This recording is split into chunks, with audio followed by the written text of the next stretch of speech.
Mana akalar, ashi bizlar asab anaqa over hype bo'lgan mana konserva banki Nivani boshqacharoq varianti bor, gelik degan. 3 oydan beri turibdi, ittam olgan yo'q. Over hype bo'lgan mashinani. Haromma nimasi u mashinani 300 ming palonchi 100 ming dollar biladi. Bir tashqi ko'rinishida bir navit bor.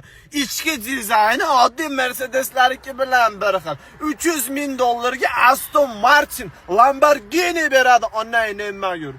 Kulgilisi rostdan ham shunaqa mashinani haydaydiganlar o'zini krutoy mana qilib tepaladi. Nima deyapsan? Yo'q, seryozni tutib yurishadi. Amerikaliklarda ham shunaqa gap bor, hattoki loud money and old money. Loud money bu krichashi, baqiradigan pullar degani. Bu haligi takoy vitlar ko'rsatib, tillolit, unitaz, pizdes haligi narxiga arzimaydigan mashina, hattoki mana musorfon ham narxiga arzimaydi, lekin loud money. Shuning oddiy telefon ishlatib yuradi. Endi men video qilganim uchun musordan foydalanishga majburman. Old money stilli qilib yurishadi, takoy klassический oddiy holatda puli ko'p bo'lsa ham shu puli ko'pligini ko'rsatmaslikka harakat qilib yuradi.